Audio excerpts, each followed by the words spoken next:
Good morning. Good morning. I was talking to Sean. He's trying to get in, but good morning, everyone. Guess we'll go ahead and gavel in the meeting here. Welcome to the February board meeting, Huntsville Housing Authority. Happy President's Day to everyone, whatever that means. I guess it means if you're a kid in school, you're out. If you work for a bank or insurance company or some organizations are off, but not everybody. It's kind of confusing. Let me get to and scroll back into the meat of the agenda here. Let the record show that Commissioner Sullivan, Mr. Lowe are present, along with myself, and Commissioner Croucher is on here virtually. Did we get Commissioner Willie hooked up? Okay, yeah, she said that she could dial in virtually as well. Okay, so please let the record show those commissioners are present.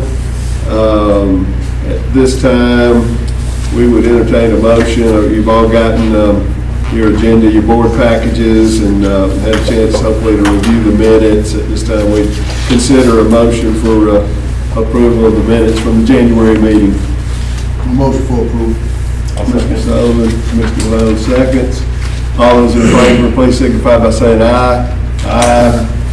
Opposed? Unanimous. Any old business to come up before the board at this time? There being none, we will move on to our new business, and this time I'll turn it over to our director, Mr. McGinnis. All right, thank you, sir. We'll have Teresa start out in finance. We'll go ahead. Good afternoon. The presentation of the cumulative low-income housing finance report for the period ended December 31st, 2022, beginning with total revenue. At this time, this item is 1% within the budget, and the Johnson Tower elevator renovation estimated expenses are $300,000. These funds will be drawn down from CFP, and the payment of the invoice is a capital asset. HHA has not received an invoice from the contractor requesting payment. Moving to total administration, this line is within 2% of the budget. The audit expenses are final for $331,000. The legal expenses and other administrative costs are under budget. The incurred expenses are expected to be in line with the budget. Moving down to total tenant services, item number 3, this line is over budget by 1%. The unfavorable benefit expense is partially offset by under budget salary expenses. This line item is also expected to be in line with the budget. Moving forward to the second page of the financials. At this present time, under total utilities, actual gas expenses incurred to date are trending lower than the anticipated budget. And we know that utility cost is really based on the weather and usage. So at this time, we're under budget in this line item. The contract cost of number 5 is the favorable variances of timing difference of payments incurred to date as of 12/31/2022. We do have some contract expenses that hit in the fourth quarter of the month. Also, moving further down the page is casualty loss, and the casualty loss line item is expected to be in line with the budget. This is based on when we receive payout for the casualty loss units, when we receive that to change actual costs. And also capital asset additions further down that I've also labeled with the operating grant. When we need that, we will draw it, and then we will also book the expense at that time.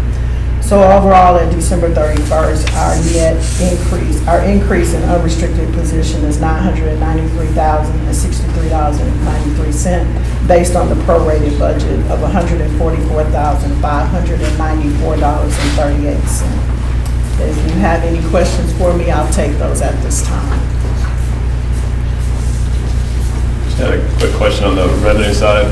The other income being 12% above, is it Is that a timing issue type thing? I think or it's is a it- timing okay. issue, and then the year-to-date budget, we take that and divide it by, 12 months times Okay. 9 to come to that. But we haven't received any additional, Recording it's just in timing progress. when that comes in. Okay. Yes, sir. Thank you. Any other questions or discussion, items for discussion? There being none, we'll thank you and Thank you. proceed. That it? Yes, All right, sir. thank you. Uh-huh. Appreciate it. At this time, we have Rakisa Coleman-Lacey with the report. Sure. Good evening. Good afternoon. I said good morning. Yes. She said Yeah, Switching over. I'm bringing a resolution, or request for the board action rather. Resolution awarding 80 project-based vouchers to Elmonton Capital Group for a proposed apartment community. Little introduction about project-based vouchers. It provides authorities with flexibility to increase housing opportunities for low-income families. The project-based vouchers, they're attached to the actual unit or development versus can flow with the tenant.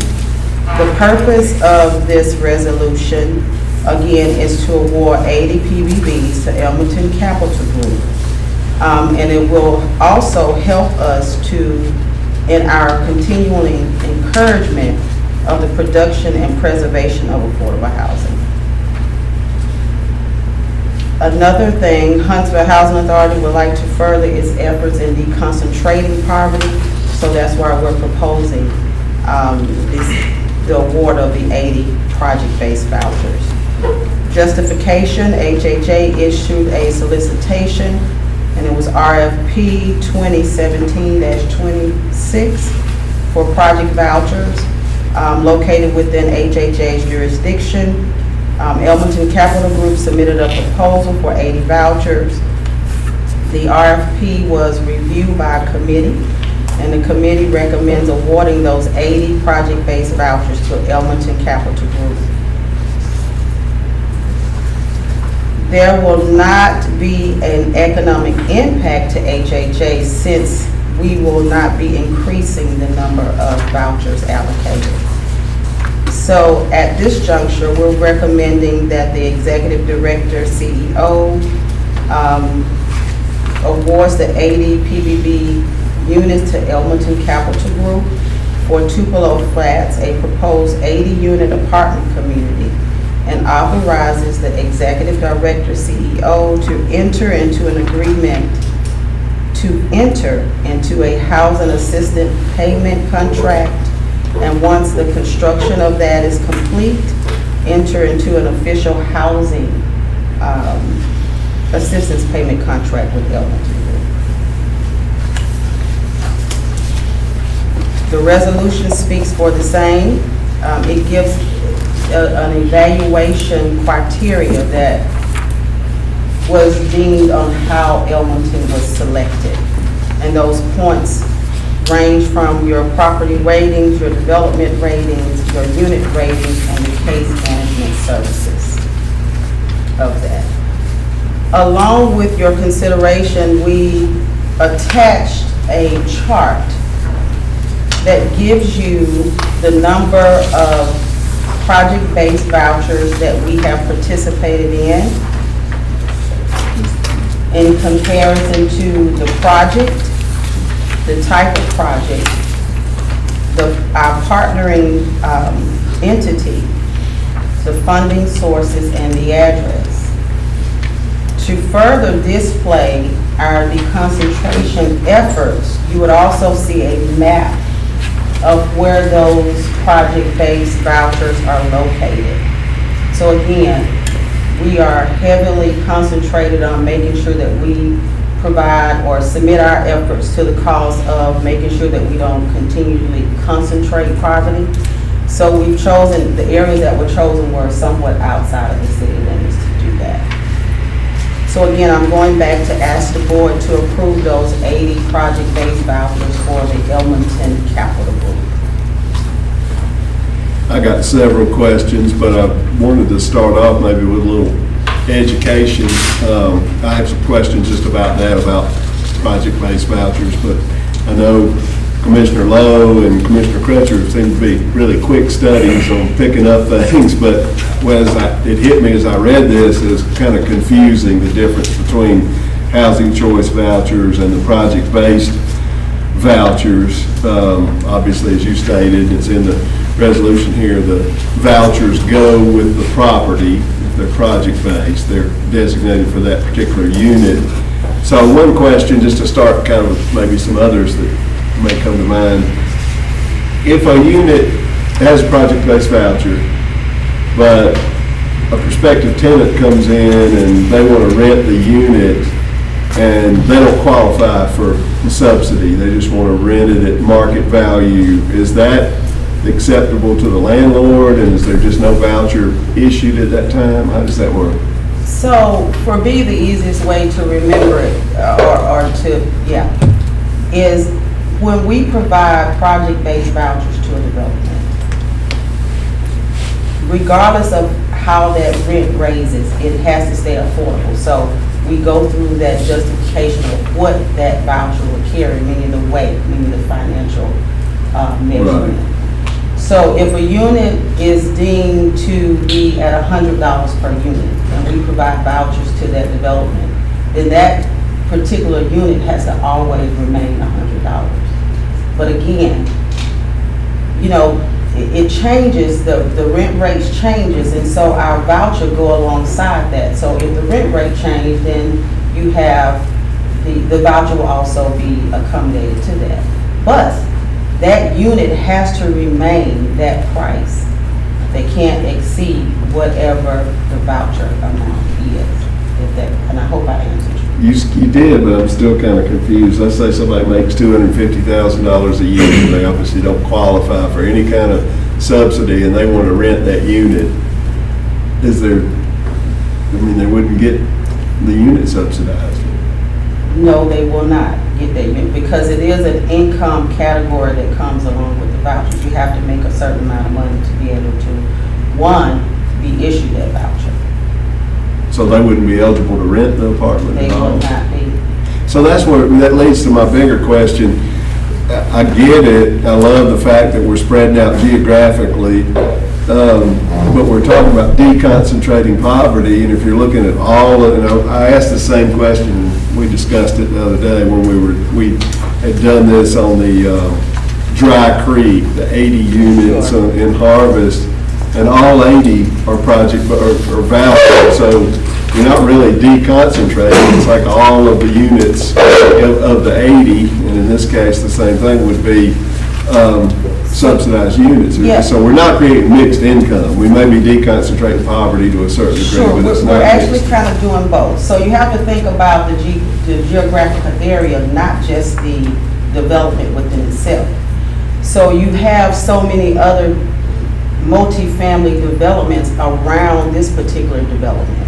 So we're most definitely doing mix, what they call income mixing requirements for the geographical area. So it's not just in terms of that one particular development, it is in terms of that area, that census tract, that block group tract. Right. So it drills down to that specific detail. So what we're doing is we're saying that we're not going to participate or partner with developers just in the central core of the city.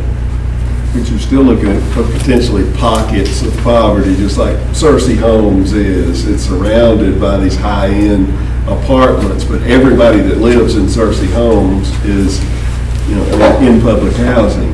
And it's got my same concern as for this L.R. Patton over here, where this whole area is going to be redeveloped and be mixed income and high-end apartments and residential, and then we're creating these little designated islands almost within. So now, but we're talking about market rate. We're not, the PBVs are just tools. We're not asking the developer to adjust his rents down. We want him to, or he or she, to maintain that market in that area, in that census tract. So if the market study comes back and they deem that 1,800 is the going rate, then our two will supplement that, or. Right, therefore enabling a lower income person to Right. live in that So unit, it wouldn't. all 80 units. Sure. So it wouldn't be like we're creating poverty pockets, because our folks will still have to adhere to that developer's criteria. And all those folks are not, I guess, at the poverty level. Right. You could be, although they're income based, you can still be above the poverty level based on your Right. income. But ideally, you'd have 40, I'm just making these numbers up, but like 40 of the units would be project-based, and 40 would be market or something like that. I mean, that to achieve a true mixed income deconcentration of poverty. That's just my point I was making. Right. The other thing, it didn't state in the resolution the location. I looked up, did a little research, looked up Elmington Capital, and when I talked to Director McGinnis, he was telling me that there may be an affiliation here with Neighborhood Concepts, a local. Neighborhood Concepts has a development in that area. Okay. I'm not quite sure the affiliation with Elmington. So what is the area? That's, like I say, it wasn't in here, I would've looked it up, and this is the first I'm seeing that he shared, Director McGinnis shared with me that it was in Owens Crossroads, or in the Owens Crossroads area, but how far out, 431, where is it? 431, so once you exit out of Hampton Cove, traveling north-south, it is right beyond the Huntsville city limits. So that's why I wanted to provide you all with that map, so it can kind of give you an idea of where it will be. It Yeah, I doesn't looked on their website for Tupelo Flats, and there was no information. That's on the left side of the road, right before you get to the skating. Yes. It doesn't have an address yet because they're still in the planning stages. Okay. So you won't necessarily see a physical address yet. So I think the initial, I guess, build, I don't know what they put around it. It's kind of by itself until some other stuff. There's obviously a lot of development going out that way. Right. That specific spot, there's nothing there now. And I'll close out, I guess, my comments and questions so we put out the RFP. Were there other respondents that wanted these vouchers, or was this the sole? For this particular one, this was the sole person. Now, this voucher, the RFP has been out for a sum of 5 years, so it's a 5-year rolling RFP. We're most definitely in the process of extending that, but they were the sole responders to the last one. Yes. So it was under the same RFP. They look like it's the third one that we've been able to work. We got the old Monrovia Road. I remember that one under construction. Scrap Creek. Tony had something. Yeah, I just want to, I brought this report from the Huntsville Development Review. In 2022, there were 11,327 multifamily permits approved by the city. 11,327. Not one was affordable. And so our main goal in our strategic plan, one of those goals was to increase housing for our developments, expand housing opportunities. And when I look at this, I don't know how you do that without partnering with developers like Elmington who are willing to develop housing. And although all of these are in a cluster, I had the same concern that you had. But when I looked at the amount of I looked at the economics around that area, us creating 80 units wouldn't necessarily bring down or whatever the poverty level in that area is because of everything else going on in that development or in that neighborhood. And again, it just, for us, as we try to find partners, there's just not a lot out there. So whenever we get an opportunity like this, if we're going to really expand housing and give our residents an opportunity, then we have to make sure that those developers who are willing and able to do the work and want to partner with us are going to give us an opportunity. And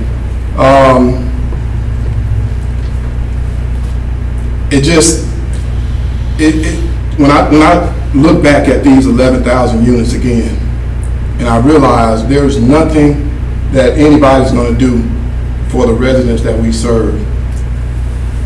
We just have to make these kind of moves. And it's going to be uncomfortable for a lot of people. But what do we do? Because it's uncomfortable for our residents right now. And if we are going to be that agency that partners with those developers who are willing to make this call, then I think this is something that we have to look at. Yeah, I'm not disagreeing, I'm just curious, trying to get information here. One other quick question was, I have a question, Commissioner Fountain, too, but just when there's a moment.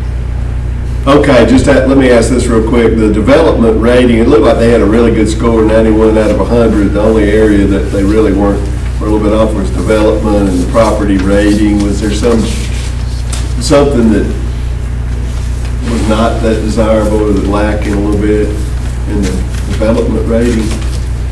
You know, I would have to look back at that to see what the team, how they deemed that to be a little bit lower in our grade. I mean, it's not a bad score, Yeah, by so any without stretch, that- but that was just where they lost like half the points that they didn't get there, so I was just curious. Yeah, so you probably have the procurement person see why that was not at that level. May just be because it's the location is, not as much transportation and convenience of services or something like that. All right, Commissioner Crutcher. Yes, I think most of my questions have been answered. My primary question was, is this 100% project-based vouchers? And I think I heard that to be a yes. I do have issues geographically with it all being clustered together. My thoughts are, and I'll be forthcoming and say I'm probably going to abstain from this vote because I just don't think I have enough clarity, still in a learning curve, but I have a lot of questions. Innovation, is there any credence given or conversation, and I know this is a 5-year-old RFP, given to innovation? It just seems like we're doing the same things the same way. We have so many enterprise investors coming in and developing this. We quoted the 11,000. Are we having any creative conversations around, I look at some other cities and they do a 1 to 5 minutes where, developers are given incentives if they add an affordable housing unit for every 5 minutes that they build. Are we having any of those conversations as well? And I'm seeking to learn and understand. So like I said, forthcoming, I'm probably going to abstain from this vote, but I want to learn as we move through these types of processes. Can I'm not gonna, I guess, I can't answer her question, that's gonna be for, but I've been in the room with, some folks in regards to what other cities are doing along with, our city in regards to, people, or you're having a required percentage set aside to be able to do work in regards to affordable housing, to do work in the city, which I found that commendable by other cities. This is just not one of those cities. But project-based vouchers is, it's a project-based voucher. Doesn't mean you're gonna see the same, I guess, some of the same folks that you may see in our traditional housing. These are still gonna be people that make probably in between 60 and 100,000 or dollars more a year that'll be eligible to get in these properties. It's just gonna have a affordable housing component to it, which provides more opportunity for folks who need affordable housing. So, but I guess it's not an answer to her question, but those conversations have been had with multiple folks from the city Matter of fact, at our most recent meeting that we had at the Jackson Center, some of those representatives said they would go back and actually propose that, but I don't think that's been done. Let me say this too, we're actually putting together our plan ourselves. We've had the conversations, I don't want to say what some of those conversations were right now, but they weren't in favor of what we're trying to do as it relates to affordable housing. But having those conversations lead us to developers like Elmington who are willing to do something. We've had developers in our office who say the reason that they don't do affordable is because they're not made, or there's nothing on the table to do affordable. Because when you look at Huntsville, we're growing in leaps and bounds, and the voucher isn't as needed as it was 3 years ago because of the income levels that are coming into the city. But what we have to understand is when we get developers who are willing to sit down at the table with us and look at how we can move housing in a certain direction, they're far and few between. And when we get somebody who's willing to do it, we try to create that synergy and create win-wins. And for me, it's a win to see our residents have an opportunity to have affordable housing. That's one of the things that we said we were going to do in our strategic plan is expand housing choice. And it's not costing us anything. The developer is taking all the risks, and we're providing the voucher. And what we have to also understand is maybe our residents don't want to live out there. Just because they have the voucher doesn't mean they're going to be forced out in that area. It's a choice. It's still going to be a choice for those residents who want to live in that area. You had a comment? Yes,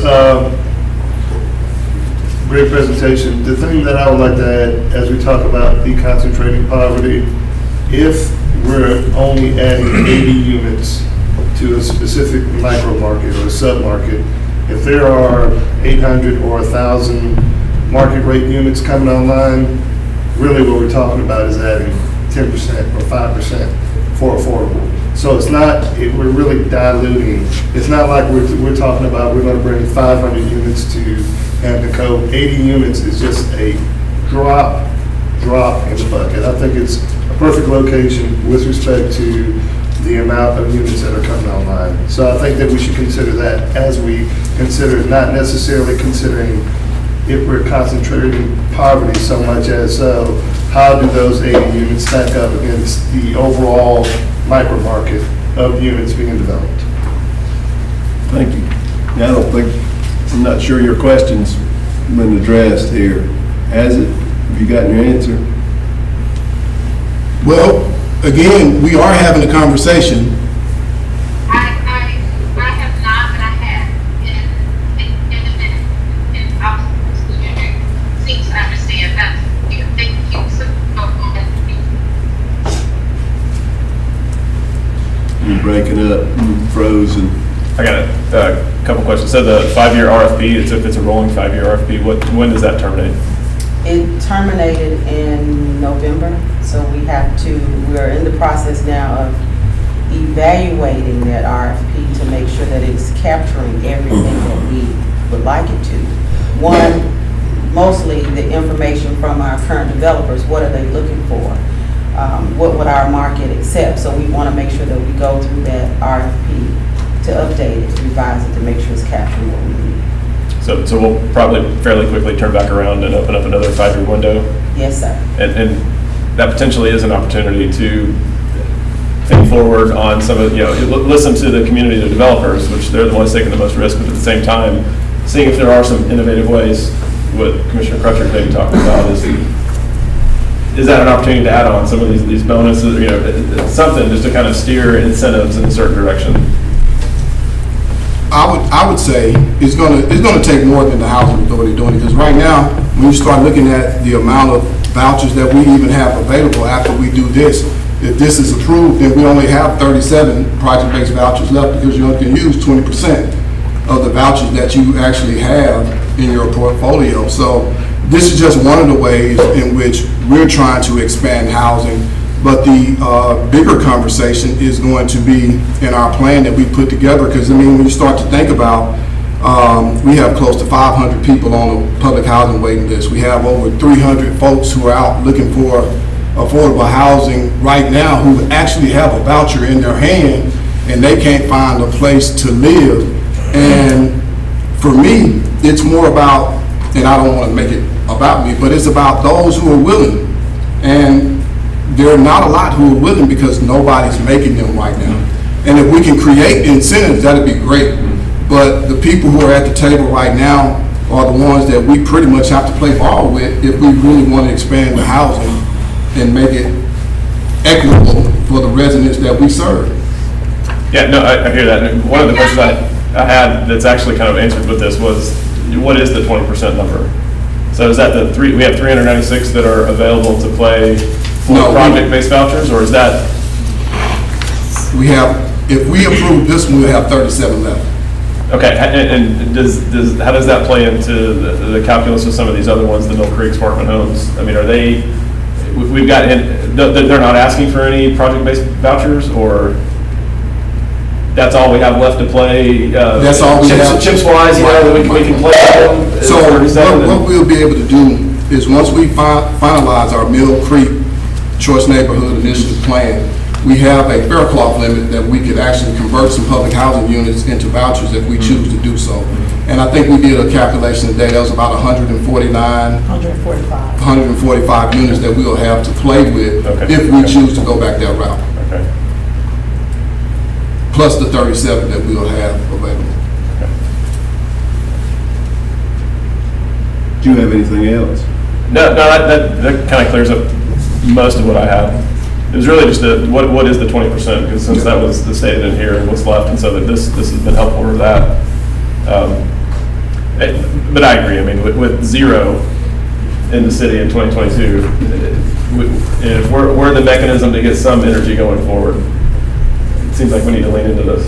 Well, thank you. And that's, Commissioner Crutcher, do you have something else before I respond to that? Okay.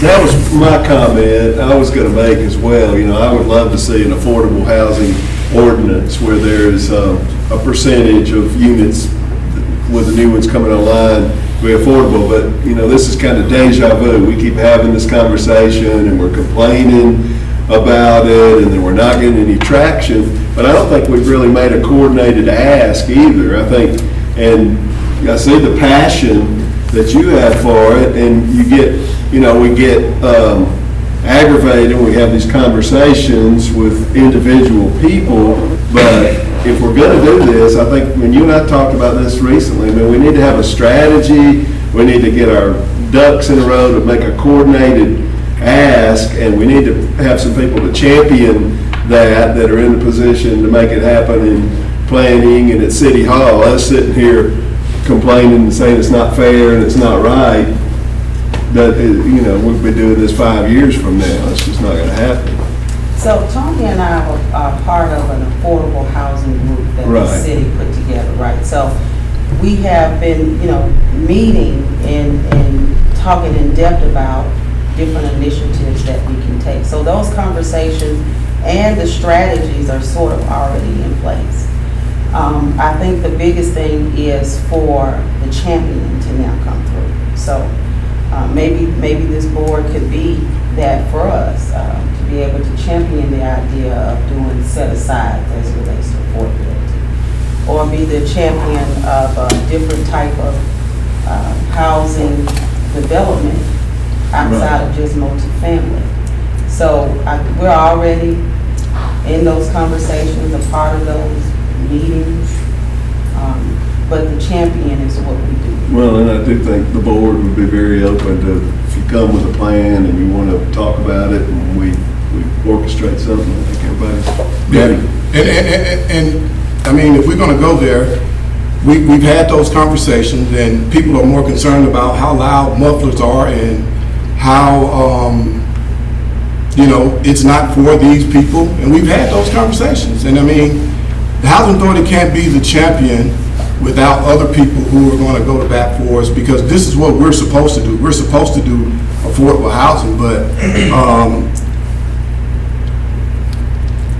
we have to have real champions who are going to go in and say, look, this is what we're going to do. We've shared some information with a little small in-house coalition that we've developed, and somehow some information got out that was very unfavorable. So, without saying too much more, we've had conversations that were not favorable, and we need real champions who will support what we're trying to do, because we can talk about, this is a complaining session, but we've had, we meet with the mayor every month. We talk, and from what I hear, he's saying that we're not sharing information, that we don't come with plans, but that's all we come with. Every time we meet is a plan. I mean, I don't know how much more to say. We need affordable housing. If we've had any conversation with city council members or people in planning, I don't even really know how to go about it, but I think we need to have a strategy in place. And to that point, we've tried to be the good partner, even with this affordable housing committee. People just don't want to talk about affordable housing, so we're trying to take a back road approach, but the people who are at the table are folks who work for the city. And for us coming in and really narrowing down what we really would like, and because at first there was no plan, and we said, okay, we really understand that everybody needs affordable, but let's narrow it down. Let's talk about the 30 and the 40% of the AMI, because those individuals aren't going to be able to be as, they're not going to be able to transition as much as a person who's at 60 and 70. And so we finally got it down to hopefully everybody paying attention to the 30 and 40% AMI renters. But I don't know. I mean, our next go at it is we really want to establish a coalition and start. I mean, when you think about 11,000 units, if we can get 10%, that would put a dent in it.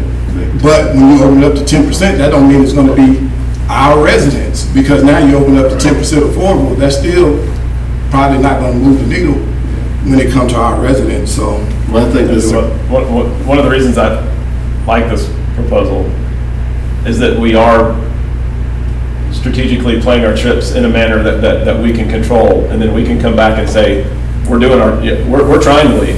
That, you know, we have a little pot that's this big, but we're playing it as wisely and, you know, being stewards of it as best we can, but playing it, leaning forward. We don't see anybody else really leaning forward, but we're going to play forward with our little pot, and then we're going to come together and say, how can we keep this momentum going? So we are leading, I think, out of this effort. So I'm pretty positive on this, just to get this conversation and momentum rolling. Somebody's got to unhinge it, and I think that we can unhinge it. Is this something we need to act on today? Is it the time of the essence? It seems like. I really believe it is. I'm not comfortable with Ms. Crutcher abstaining and Commissioner Willie not being here, and, you know, feeling like there may be some more discussion or questions or education that needs to take place. But if it's something that I need to know, is this, we've had things brought to us recently, and I'll just say this, like the LR Patton and like the elevators at Todd, it was like money that's use it or lose it. We got to do it today. We've had some expression that, you know, we'd like to have a little more lead time. This is something we probably could have discussed previously and been a little bit more ready for than we are today. Dick, I was a little confused because on the board packet that was sent out, it was already signed off on by Commissioners Fountain and Willie, dated today. So has that determination, was that made prior to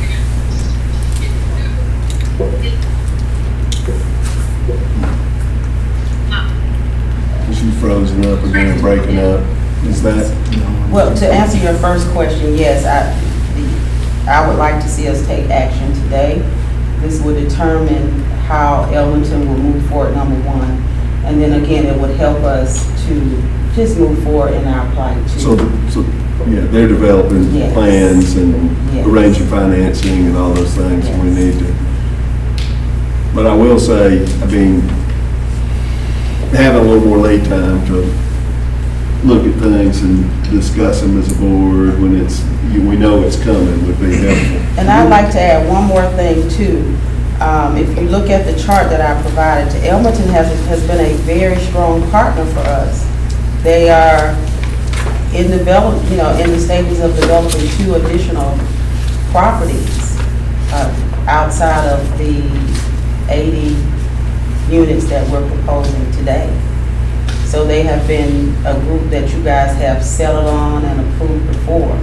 Their track record is strong, they still stand strong, and they're still, in the game of developing affordable mixed units. So I want you guys to consider that too.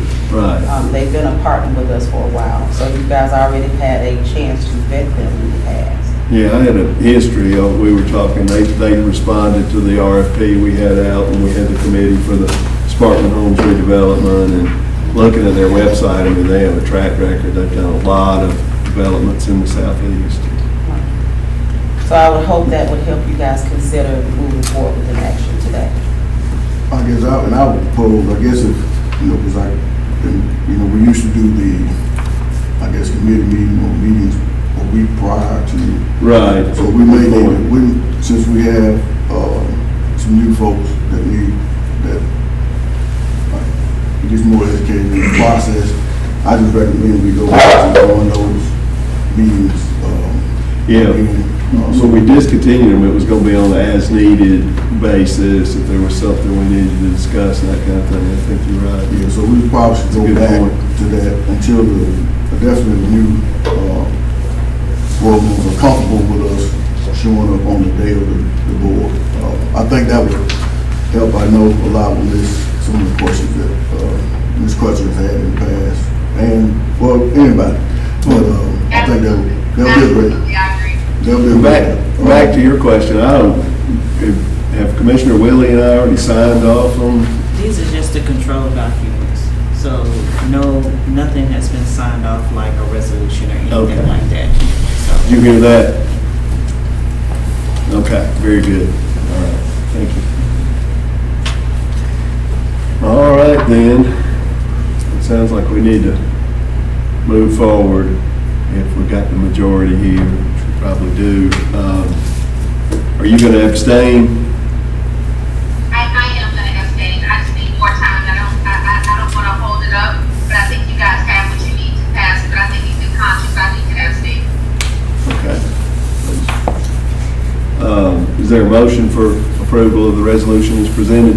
My motion for approval. Mr. Sullivan, I'll second. Mr. Lowe seconded. All those in favor, please signify by saying aye. Aye. And please let the record show that Ms. Crutcher abstained and that Ms. Willie was absent. All right, I think I really appreciate it, and thank you. I don't mean to ask a lot of hard questions or seem skeptical, but I think these are the kind of discussions we need to be having, and then further really leading to the interest in some type of ordinance or regulation. I mean, I think we all would love to see that happen, but I think we need to really take some action and try to make that happen. So I was gonna let him go Yes. doing my report. Yes, sir. Yes, sir. All right, next on the agenda, I guess, is CEO report.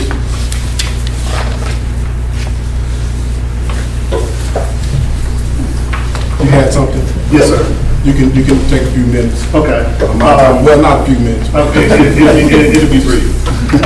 There is a large amount of misinformation, different disinformation with respect to us or an advocacy organization coming to the administration asking for affordable housing set aside. Generally, what has the feeling has been that we can't force any market rate developer to do affordable housing set-asides. Dennis has been very open about incentivizing more units on a particular site. But the administration, there has been some pushback saying we don't want to regulate for affordable housing. Well, the thing is, all these market rate developers that are moving into Huntsville have the expectation to be asked what affordable housing program do you have set aside? And then we, as a city, say, nothing, proceed with market. So I would offer that it's the only reason we don't have affordable housing in this city as a requirement through city planning is because we don't want it as an administration. And what I'll do is make sure that our board, we'll make sure you get an invitation to the next time we meet as a smaller committee. And we'll share what our plan is as it relates to this report. Because when we received this report, it just kind of blew me away to realize that there were 11,327 multifamily units that already had gone through and permits were given. And we've had multiple conversations and we will continue, but to Mr. Fountain's point, we will get you all our plan and the plan that we plan on sharing with the administration. I mean, we're already working with the Affordable Housing Committee, and even with that committee, it just seems like nobody wants to talk about the elephant in the room. And that's the group of individuals that we serve. And so what I've been doing over the weekend is kind of looking at this affordable housing piece and how it was all started. And it bothers me that, you know, when we look back to affordable housing and how this all was started, it really didn't have the people in mind that we serve. You know, the inner city black folks who live in and around the inner city, and there still hadn't been a plan.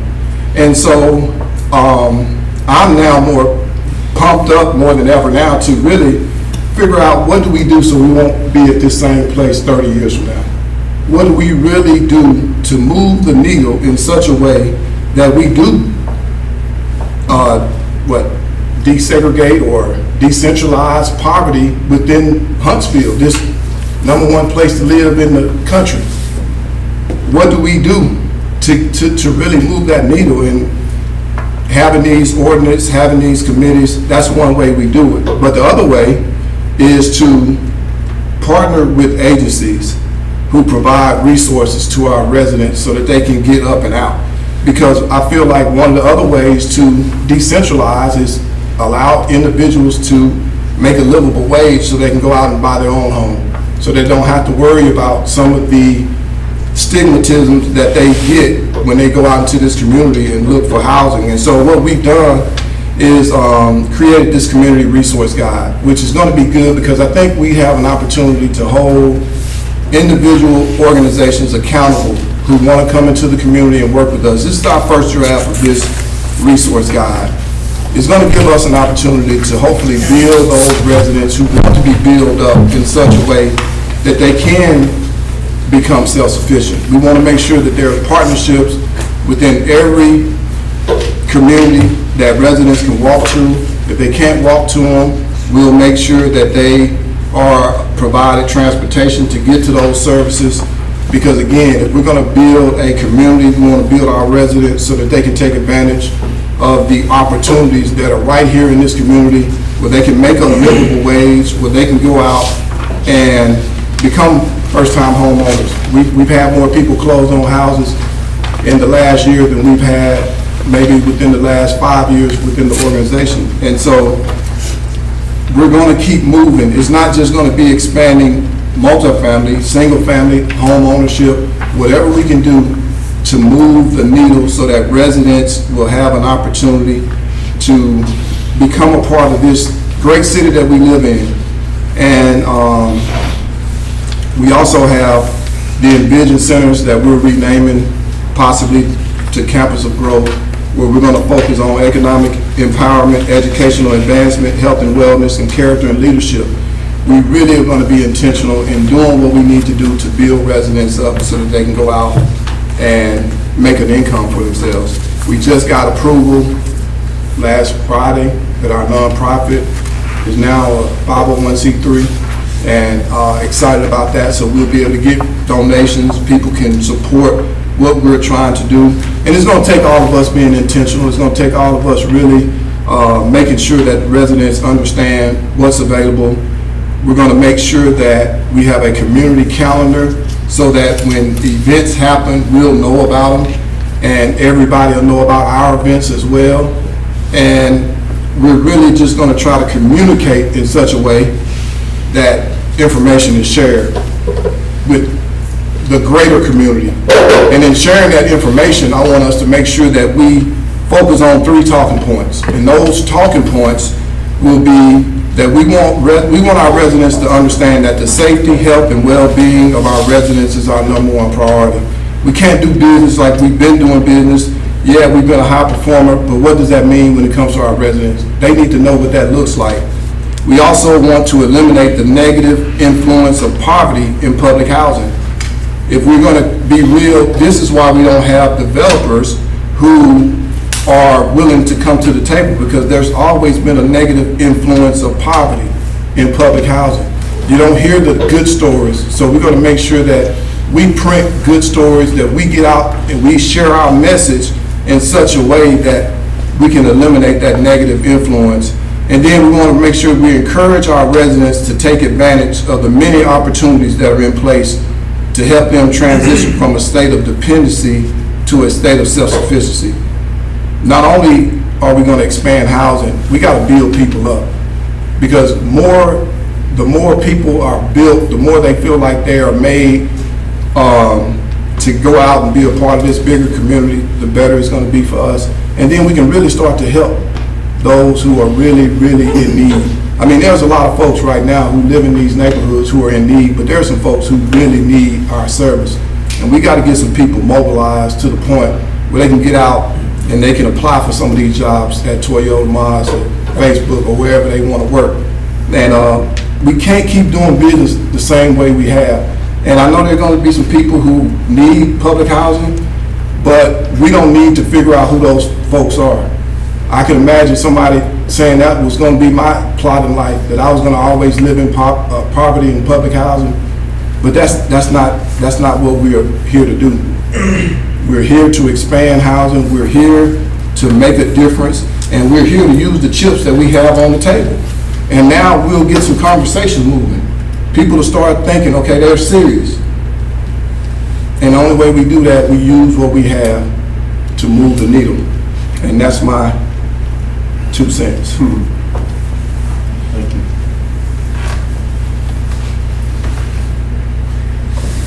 So you're done with your report? I'm done. Anybody sign up for public comments today? No public comments. All right, well, we'll move on to commissioner comments. Got anything, Commissioner Lowe? I do not have anything. Commissioner Sullivan? Yeah, I guess in reference to the plan for the affordable housing piece, I would encourage you all to, I guess, move swiftly with that, because I think when we put together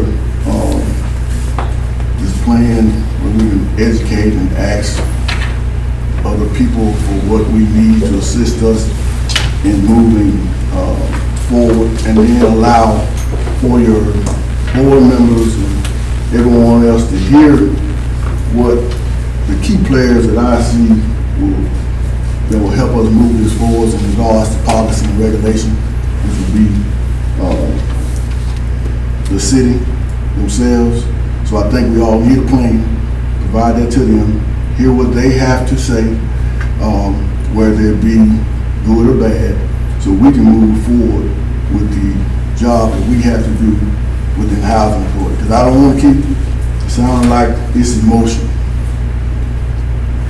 I just need it to be clear that this city is second to Miami in the United States in reference to building, and there's no affordable housing component in anything we're building. So it's not my emotions, it's the numbers. But I think the plan we put together will help put that on the table, and then we can get moving forward with this stuff. It'll make it easy to get resolutions for things that actually benefit our residents in regards to resolutions and development moving forward. That's all. Thank you. And I'll just say, in regard to that, I agree, taking the emotion out of it, and I appreciate the conversations and the meetings that y'all have had. I realize, working with community development and the long-range planning and the mayor's office is that's the channels, that's where the communication starts. But when you see action taken and something moving, but what I've observed in my history in business and watching people with initiatives, when you go to the city council people, and we need a champion on the council. I had, one crass buddy of mine was trying to privatize a big part of the city services one time, and he just cut to the chase. He said, "Can you count to 3?" I said, "All you need is 3 votes." And so we need some advocacy. We need to start developing some advocacy within city government. We know who's got influence up there, and just a word to that, Commissioner, we may want to have some conversations there and try to see if we get somebody that really does want to champion and is willing to talk out, because you watch the city council meetings, you never hear talk about affordable housing. I mean, you may have, I have heard it come up and referenced sort of as a side part of the conversation, but you hadn't had anybody really putting anything on the table like that. And I think us as a board will probably be the first line of defense for this organization is to actually take that plan, go see the folks from the city and start with the advocacy ourselves. Yeah, I agree. And then I really appreciate this. This is where my heart is, and the reason I was appointed and been on this board is because of the services to residents, both for the services we offer and that the nonprofits and churches and volunteers and everybody in the community. And I really appreciate you putting this together.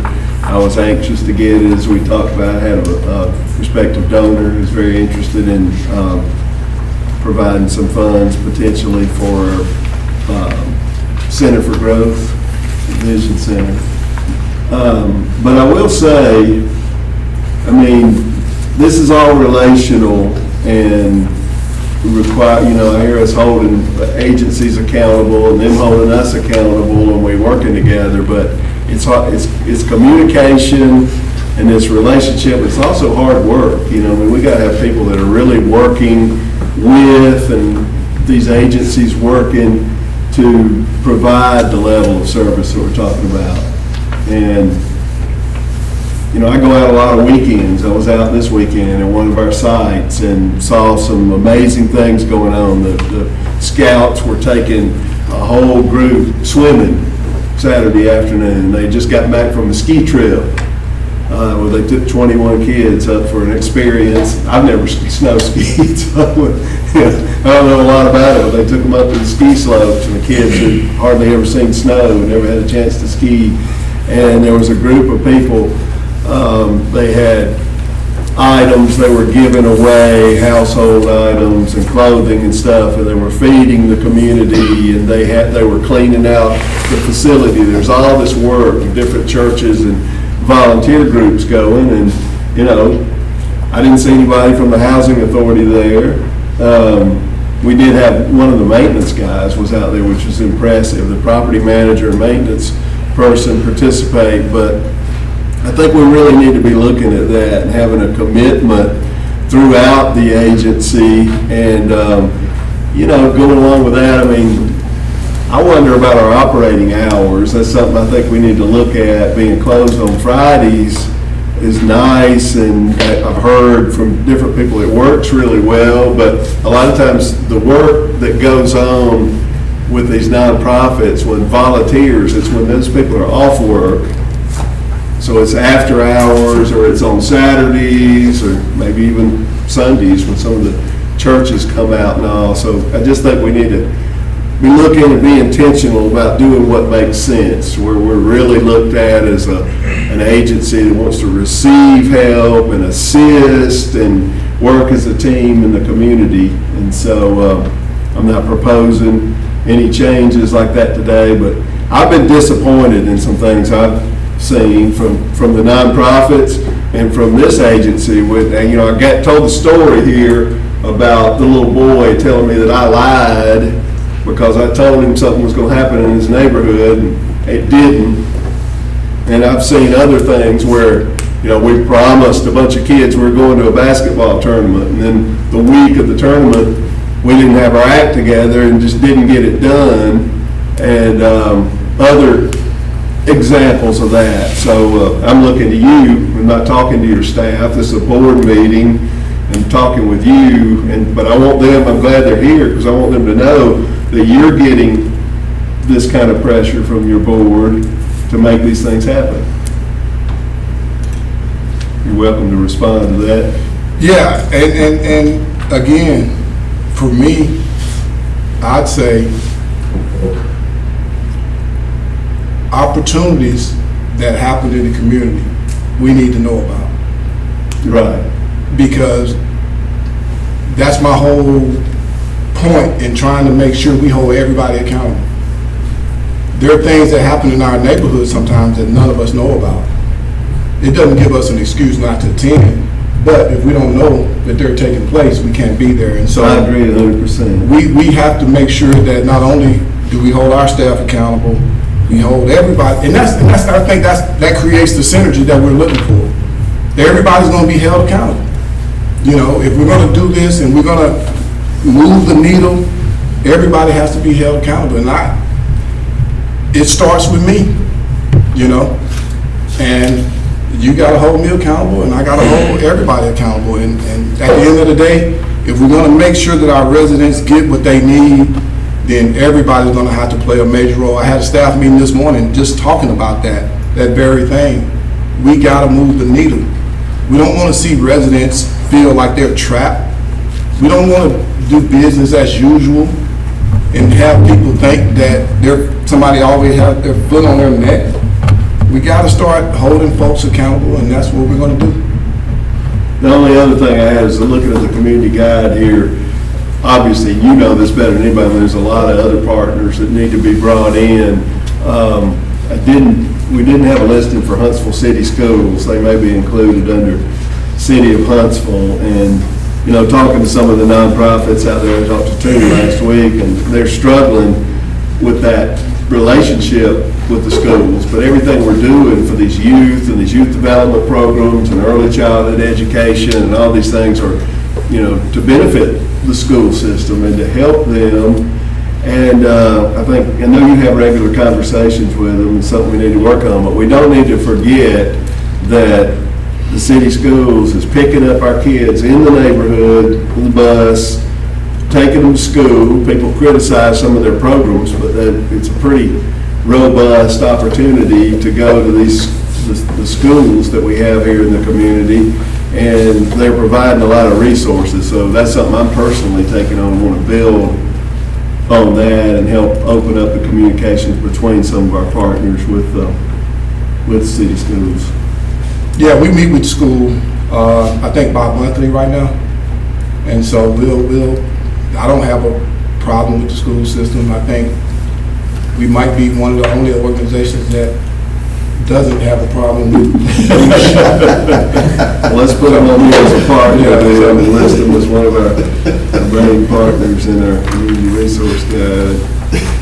And It's a tough job when they got 25,000 students and they're spread out, and, you know, they're always, you know, having same problems all the businesses with workforce and keeping people working and having people leave and quit and retire. I mean, they've got a really tough job here in the community. And I'll share this as interesting. I was having lunch with one of the school board members last week, and he was telling me, you know, one of their biggest problems that everybody's on them about discipline.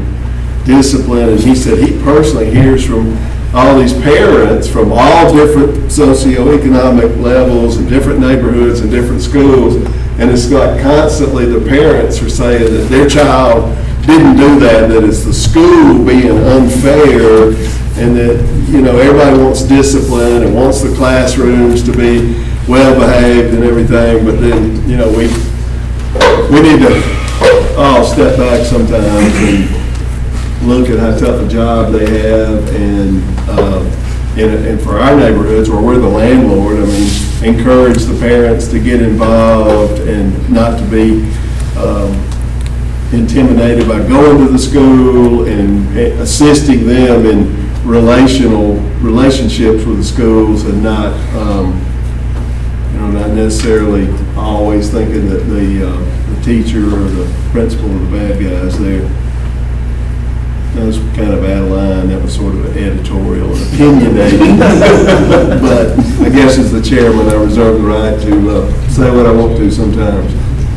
So no other comments or questions? You got No, something else? we do have some people who signed up for some public comments. Okay, good. Kendall Harrison, you have a comment?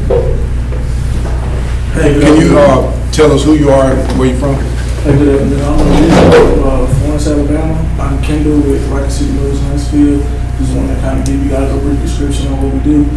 We provide moving services as far as residential, commercial, interstate news, junk removal, and we would love to, be a solution to you guys' moving services by any means. And also, we do have some promotional material to get to y'all. So I guess whenever you guys get done with the meeting, I do have some flyers, cards, and things like that to get to you guys. All right, thank you, sir. Yeah, thank you for coming. Thank you for your initiative to get out. Yes, sir. Brittany Pension. Yes, good afternoon. My name is Brittany Pension. I work for Huntsville Housing Authority, the FSS coordinator in HCB. So I'm not going to take a lot of you guys' time. However, going back to the project-based vouchers, I know that you all will have several discussions regarding, the continuation and moving on with it. With that being said, please remember the educational piece to that. So many times, and as a resident of Huntsville for almost 40 years, I went to Buckhorn High School. And so a lot of times you would see people in the inner city and they thought going to Hampton Cove was like something some people never thought they would be able to do just in that area alone because of the rate of rents and mortgages and all of that. With that being said, we have so many clients that truly work hard every day. I had a young lady email me this morning, and she wanted to ensure that she wasn't going to lose her voucher if she applied for a job where she would make about $17 or $18 an hour. We have a lot of families that want to become self-sufficient but are sometimes afraid because they might lose other housing, food stamps, things of that nature.